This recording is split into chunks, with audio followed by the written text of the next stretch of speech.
Bright Tuty. Every student matters. Welcome to another lecture, and in today's lecture we are going to continue with the chapter A Simple Philosophy. Now, as we had read that this chapter is basically a letter which Chief Seattle had written to the Chief of Washington, President Franklin. Now, in this letter, he had basically mentioned about the fact that the Chief of Washington wanted to buy away from them their land. And throughout the chapter, whatever portion we had read so far, he had simply told him that this land, which is only a piece of land for you people exploit it irrespective of thinking about anything else, is very sacred to us. It is very holy for us. It means a lot to me and my ancestors and my children as well. He talked about how the animals, the birds, they are their brothers. He talked about the way they love listening to the sound of the trees, the birds, the water which is rushing by.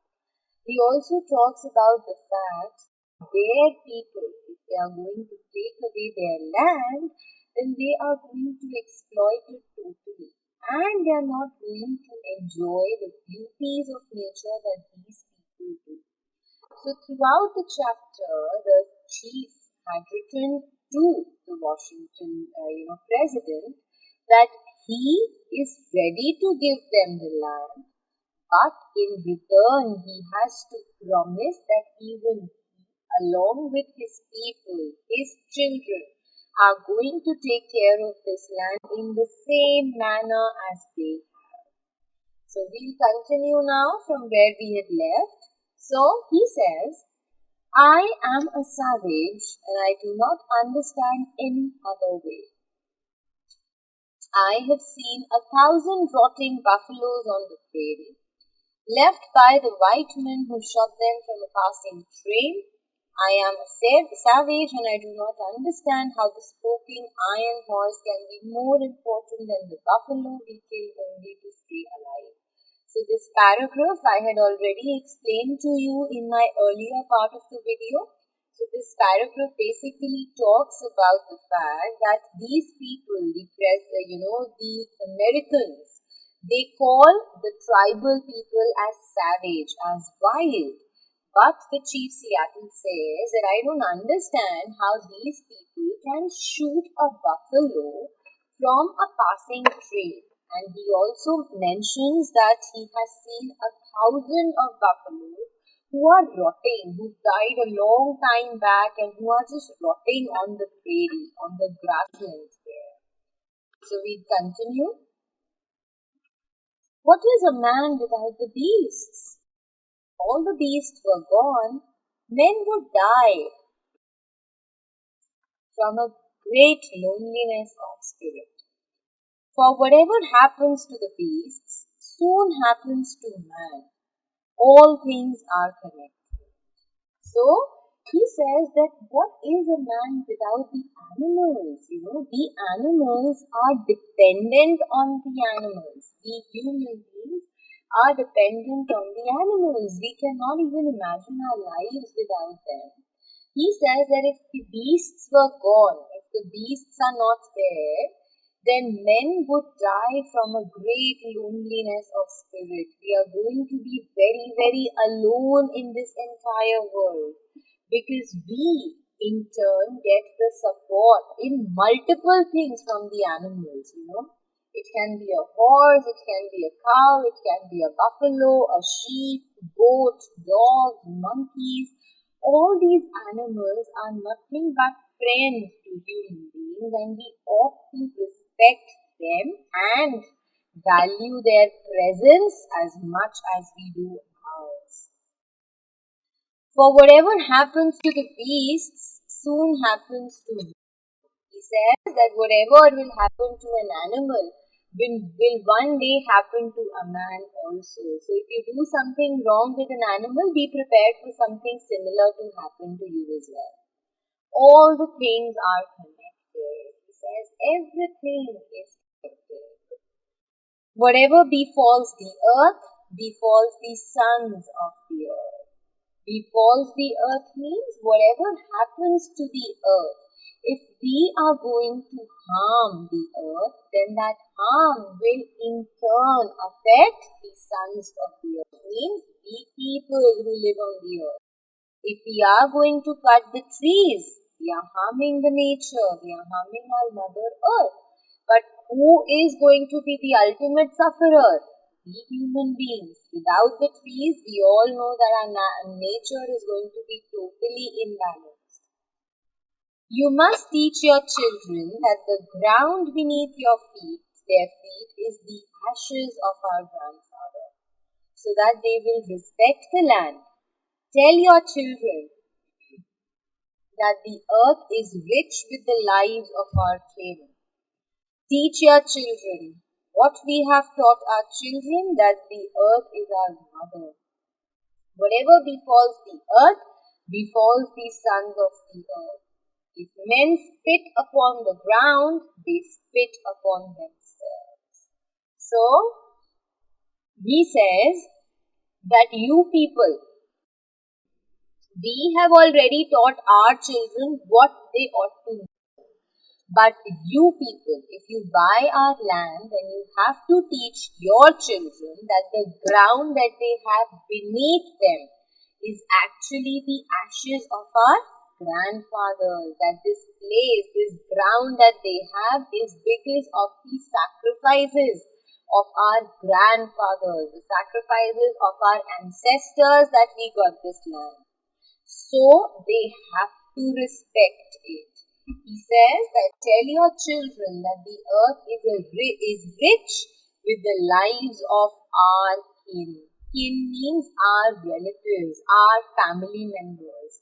So he says that you have to tell your children that this earth is a richer place to live in, is a beautiful place to live in, only because our family members, our relatives have given a lot of sacrifices for this earth. We have taken care of this earth like a mother, and that is why the earth is a place that we have it right now. Teach your children what we teach our children, that this earth is our mother. Again, he repeats the same thing. Whatever befalls the earth, befalls the sons of the earth. So whatever wrong you do to the earth is going to in turn affect you. So you have to be very careful about that. If men spit upon the ground, they spit upon themselves. So he says that if you dare to spit on the ground, who are you ultimately spitting at? You are spitting at yourself. Because you do something wrong to the earth, that is going to in turn affect you. This we know, the earth does not belong to man, man belongs to the earth. This we know. All things are connected like the blood which unites the family. All the things are connected. He says that we people, our tribe, very well knows this fact that this earth does not belong to us. Rather, we belong to the earth. We are, indebted to the earth. We are supposed to take care of this earth because the earth is allowing us to live on it. He says that we all are connected to the earth.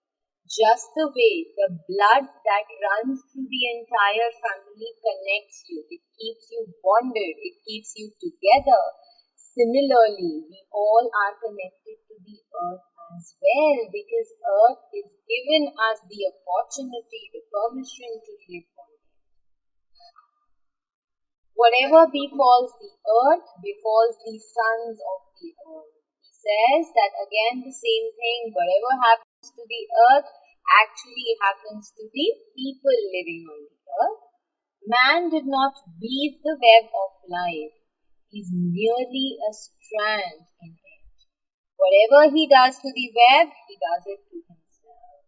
So he says that if we people live under this misunderstanding, under this misconception, that we are the reason for life on this earth.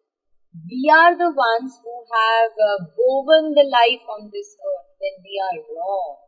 Because we are not the weavers. We have not created life on this earth.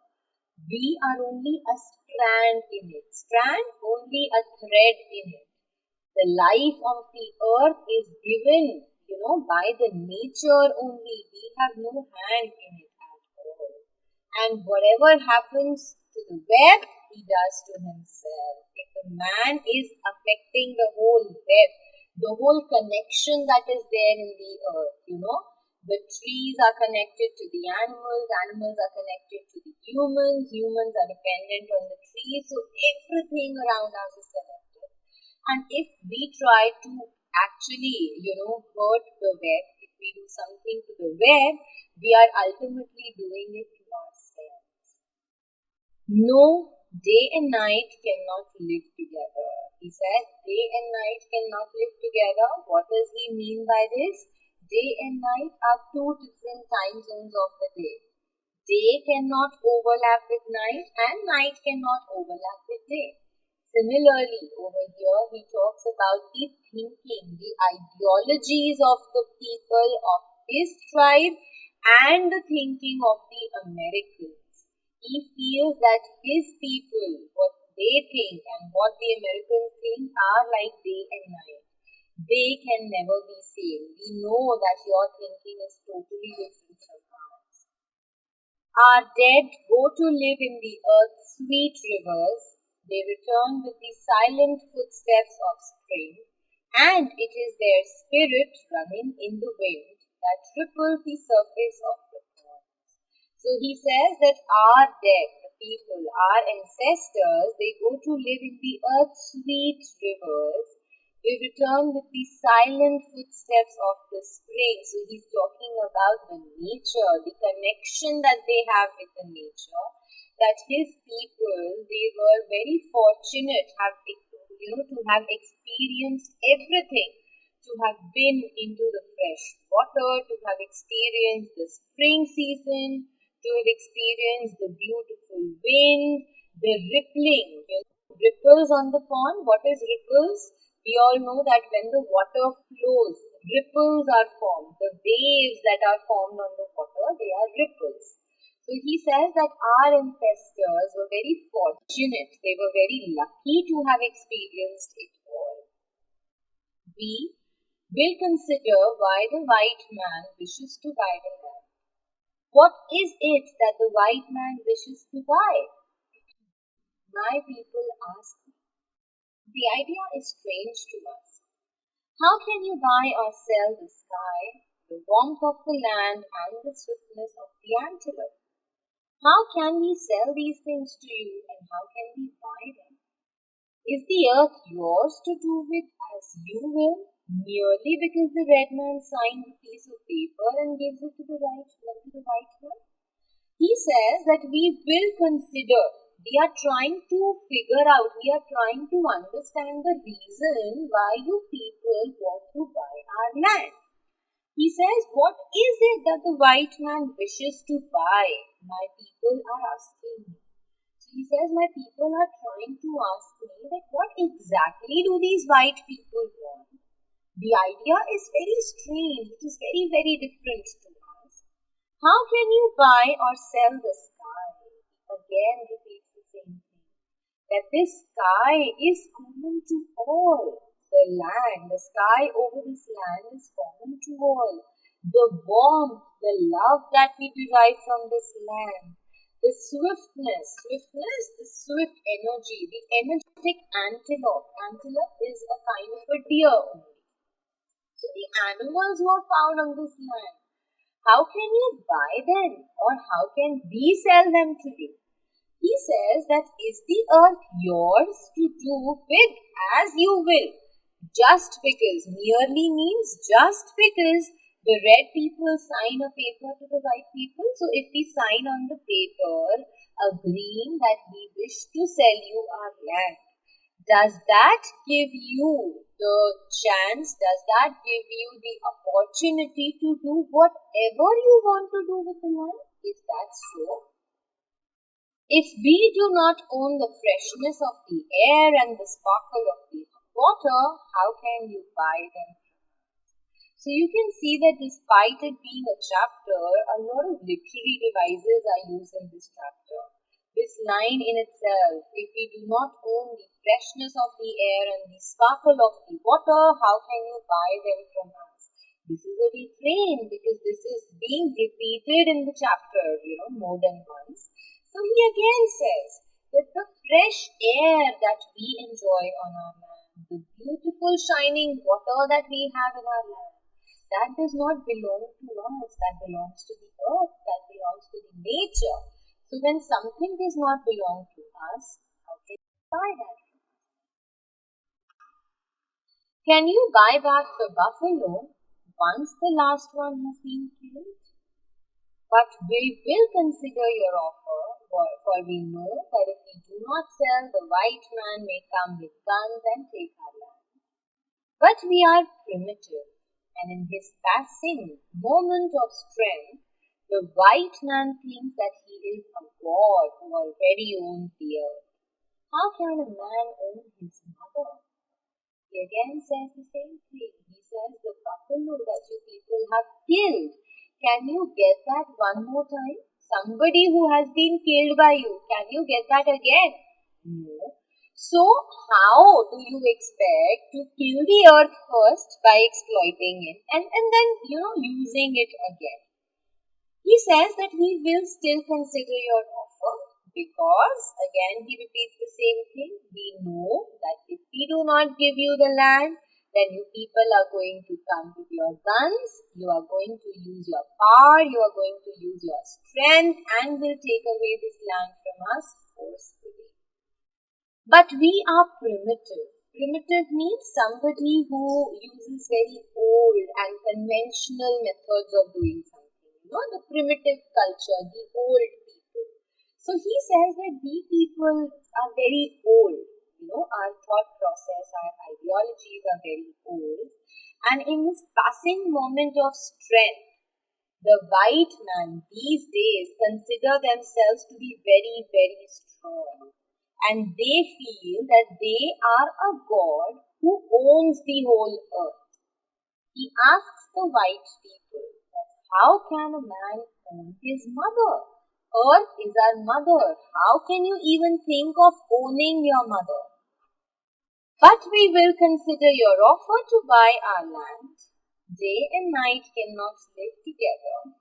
We will consider your offer to go to the reservation you have for my people. We will live apart and in peace. It matters little where we spend the rest of our days. Our children have seen their fathers humbled in defeat. Our warriors have felt shame, and after defeat they turn their days in idleness and contaminate their bodies with sweet foods and strong drinks. It matters little where we pass the rest of our lives. They are not many. A few more hours, a few more winters, and none of the children of the great tribes that once lived on this earth or that roam now in small bands in the woods will be left to mourn the graves of the people once as powerful and hopeful as yours. He says that we will consider your offer to buy our land. Day and night cannot live together. So he again says that you people and we people are different altogether and we just cannot live on the same piece of land. We will consider your offer to go to the reservation you have for my people. He says that I will think and we will go to the place that you have reserved, that you have, allotted specifically to us. We will live apart, we will live away from you, and we will live in peace. It matters little where we spend the rest of our days. He says that hardly matters where we are living. Our children have seen their fathers humbled in defeat. He says that our children have seen that the white people are more powerful than them. They have seen their fathers being defeated, degraded. Humbled means to be degraded. So he says that our children have seen us getting defeated every time we fight with you. Our warriors have felt shame. Warriors, the fighters, the people who fight with you, when we fight with you, we have seen you people feeling ashamed, we have seen our people feeling very, very ashamed when they, are defeated. And after they are defeated, they become very sad, they become very, very disappointed. And how do they spend their time? They just spend their times idly. They don't do anything at all. And they contaminate their body. Contaminate means, to mix something which is not good for you. We usually say that the water is contaminated, means it is dirty, it is unfit for drinking. So he says that these people are so tired, they get so disappointed after being defeated by you that they spend their day in doing nothing. They keep on drinking things, they keep on eating food which affects them and which affects their body. It matters little where we pass our days. He says hardly matters where we are going to spend our rest of the life because there are not many. He says we know that we do not have much time left to live on this earth. A few more hours maybe a few more winters, and none of the children of the great tribes that once lived on this earth, he says that I know that all the tribal people who lived on this earth, their children, or that roam now in small bands in the woods. So either us or the other tribal people who roam about in the forest in bands, in small groups, will be left to mourn the graves of a people. Mourn is to be sad on somebody's death. The word mourning is always connected with the death of somebody. So he says that either the children of our tribe or any other tribe for that matter will never live for a very long time, and we know that they will not be able to express their sadness on the death of people of their tribe who are actually as powerful as you people are. So we know that we are powerful, we know that we are right, but still we know we do not have much time left to spend on this earth. But why should I mourn the passing of my people? Tribes are made of men, nothing more. Men come and go like the waves of the sea. He says, why should I cry for the people who die? Ultimately, a tribe is only made of men. It is made of people. And people will come and they will go. Just like, we know that people are mortal in nature. They will be born and they will die one day. So he says that just like the passing waves of the sea, we will also enter the world and we are also going to exit from the world. So there is nothing to cry about. Even the white man, whose God walks and talks with him as a friend to friend, cannot be exempt from the common destiny. We may be brothers after all, we shall see. One thing we know, which the white man may one day discover, our God is the same God. He says that even the white man who think that God is only their friend, that God is only by their side, they also cannot be exempt from the common destiny. What common destiny? What common fate does every man have? That they will be born and they will die one day. So he says, even these white men who believe that God is only there by their side, even they are not going to be left exempted from this thing to happen. They also are going to die one day. He says that one day we actually are going to be brothers. When we die, when we go to the heaven, we are actually going to be brothers. And one thing that we know and the white people are going to discover very soon is the fact that God is same. God is not, somebody's personal belonging. God belongs to everyone. God is there for everyone around us. You may think now that you own Him as you wish to own your land, but you cannot. He is the God of man, and His compassion is equal for the red man and the white. This earth is precious to Him, and to harm the earth is to heap contempt on its Creator. The whites too shall pass, perhaps sooner than all other tribes. Continue to contaminate your bed, and you will one night suffocate in your own waste. He says that right now you must be thinking that you own Him. And here Him is written with a capital H. Who is this Him referring to? This Him refers to the God. So he says that you must believe, you must be thinking that you own God. That He is your friend, this land belongs to you, but no, it is not the same. Because God belongs to every man. His compassion, His love, His kindness is equal for every person, be it a white or a red. This earth, the place on which we live, is very precious, is very, very valuable and important to Him. And if you are going to harm the earth, then you are heaping contempt on its Creator. Who has created the earth? God. So if you are doing harm to the earth, you are actually getting in return a lot of contempt. Contempt means hatred. Heaping means that the hatred from the side of God is increasing day by day. God is hating you with every passing day because you are harming something that He created. The whites too shall pass. He said that there will be a time when the white people are also going to come to an end.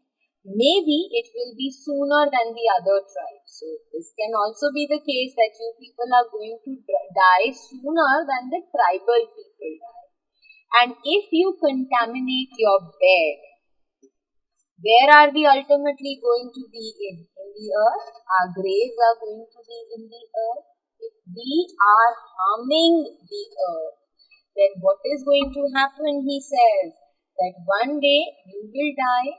You will be buried in the same earth that you have contaminated, and you are going to suffocate. It will be difficult for you to breathe because the only thing around would be waste. There'd be nothing around you at all. But in your perishing, you will shine brightly.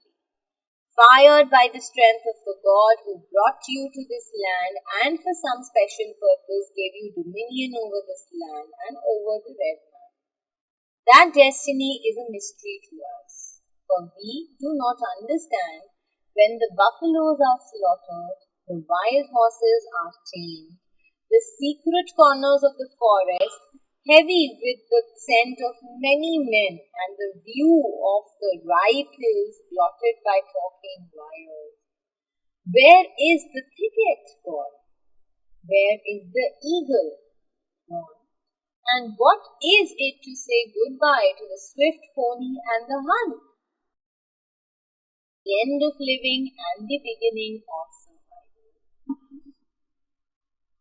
He says that in your perishing, that when you people are going to die, when your race is going to come to an end, you will shine brightly. People are actually going to celebrate your death. You are going to be given a lot of respect when you people will die. Why? Because you have the strength, you have the power of God by your side. Because of Him, you got this land.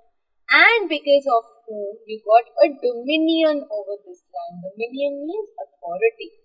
Because of whom you consider yourselves to be the most important people on this earth. He says that this destiny is mystery to us. We are not able to understand the reason behind it. For we do not understand when the buffaloes are all slaughtered. Slaughtered is to be killed very, very violently. He says we don't understand that when you people kill the buffaloes, when you tame the horses, what do we mean by taming the animals? So that the animals will do exactly what we want them to do. Okay. So he says that when you tame the horses, when you, the secret corners of the forest, heavy with the scent of many men. What does it mean? Those forests which are filled with a lot of men, those forests which are very, very populated, and the view of the ripe hills blotted by talking wires. Ripe hills, those hills which are completely surrounded by beautiful trees which with fruits growing on it. Ripe, what ripes? A fruit only ripes, okay? So those hills which are covered with trees, with beautiful and delicious fruits, they are now blotted by talking wires. Blotted means to have a mark on something. For example, if you are wearing a white shirt and mistakenly you put a pen on the pocket of your shirt and it leaks, you'll have a blot on your white shirt. So he says that you people, the talking wires means all the wires that you put, the big, big poles that you people have put from one place to the other, they are like blots, they are like marks on this earth which makes it look dirty. Where is the thicket? Thicket means forest. So there are the forests, they are gone. There is the eagle, it is gone. And what is it to say goodbye to the swift pony and the hunt? He says that how are we supposed to say bye to the ponies, means all the animals that we see in the forest, and to the hunting, the people who would go for a hunt with pleasure. What are we going to say to them? The end of living and the beginning of survival. All these things symbolize what? They symbolize that the living things are going to die and there's going to be a beginning of survival. Does it mean that everybody is going to fight for a place? Everybody is going to fight for food, something which is happening, something that we can actually experience. Everybody is going to consider the other person to be their enemy. Why? Because we have limited resources. Everyone needs everything, but we have exploited the nature so much that the nature cannot satisfy our needs, and so we are fighting for survival. God gave you dominion over the beasts, the wood, the red man, and for some special purpose, but that destiny is a mystery to the red man. We might understand if we knew what it was that the white man dreams, what hopes he describes to his children on long winter nights, what visions he burns onto their minds so that they will wish for tomorrow. But we are savages.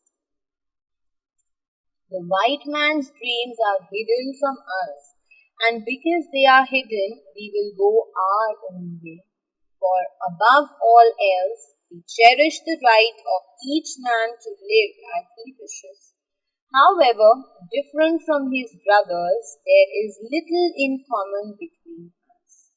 So, he says that God gave you an authority over the animals, on the forest, on the red man, and this was done for a special reason. But what is that special reason that you got such an authority is still mystery to us. It is very difficult for us to believe that. We might understand if we knew what it was that the white man dreams. He says maybe it would have been easier for us to understand that had we known what you people dream of, what you people think, what hopes he describes to his children on long winter nights. That what do you tell your children? What teachings do you impart to your children? What visions he burns onto their minds. Visions means something that we see for the future. So he says that we want to know what you people tell your children about the future so that they are actually wishing for tomorrow. They know that tomorrow is going to come because our children don't know that. But we are savages. He again repeats the same thing. He says that we people are savages. The white man's dreams are hidden from us. He says the white man, his dreams, his thoughts, they are all hidden from us. And because they are hidden, we will go our own way. He says because these dreams we don't know, that is why we are going to do what we think is correct. For above all else, we cherish the right of each man to live as he wishes. He says because we all know that above everything else, the most important thing that a person needs in this world is the right to live. Be it a man, an animal, a thing. Everything has the right to live in this world and we cherish it. We enjoy this. However, different from his brothers. No matter how different everybody is, we understand that everybody has the right to live in this world and to live happily in this world. There is little in common between us. He says that, the common link between us is very much missing. We are very different from our brothers. So we will consider your offer to buy our land. If we agree, it will be to secure the reservation you have promised. There, perhaps we may live out our brief days as we wish.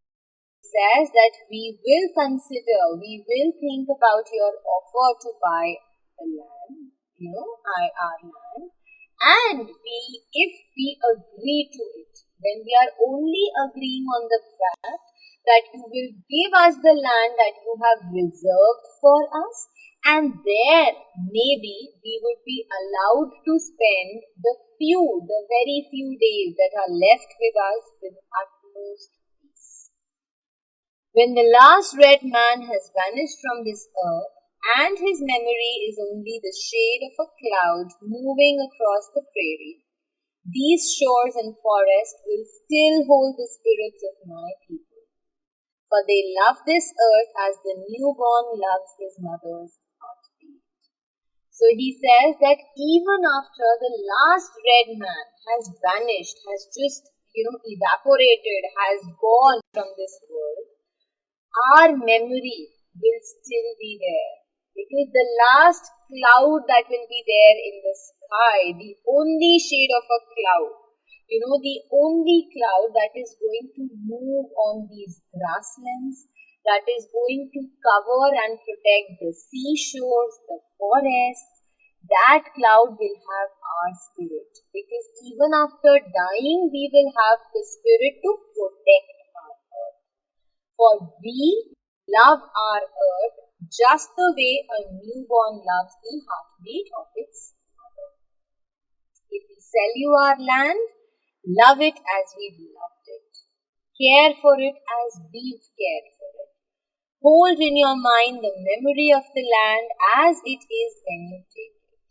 And with all your strength, with all your mind, with all your heart, preserve it for your children. And love it as God loves us. So he says that if we give you our land, then you have to remember to love it the way we love it. You have to take care of it the way we take care of it. You have to keep its memory in your mind all the time, just the way we have it in ourselves. And you have to use your strength, your brain, your heart, and you have to preserve it. You have to make sure that you give your children the same earth that you once lived on. One thing we know, our God is the same God. This earth is precious to him. Even the white man cannot be exempt from the common destiny. We may be brothers after all, we shall see. So he says that we know just one thing. Again, the last paragraph is nothing but a repetition of a few lines that he's already spoken. He says that our God is the same God. We all have the same God. Yours is no different. This earth on which we live is very, very precious and valuable to God. And even the white man, despite being very authoritative and important, cannot be exempted from dying. You also have to face the common destiny. You also have to die one day. And one day after you die, we maybe can be brothers, and we shall see about it. And with this, my dear students, we come to the end of the explanation of this chapter. So this is a beautiful, beautiful chapter in which Chief Seattle had expressed his views on how he and his people consider the earth to be sacred. For them, every plant, every animal, every pine of the tree is something which matters to them the most. He has again and again emphasized on the fact that if we sell you our land, something that we don't know how to do because we don't own it, but still you want to buy it from us. So if you take this land from us, you have to make sure that you as well as your children take care of it the same way in which we have done so far. He also repeats the thing that God, you might feel that your God is different, He loves you more, and that is why you have a different destiny than us, but that is not the case. Our God is the same. We all are going to die one day. And after we die, we are going to reach the same place that God has for us. So my dear students, I hope the chapter was clear to you. I will see you all now in the next part of my lecture, in which we shall discuss the back exercises of this chapter. So I'll see you all now in my next video.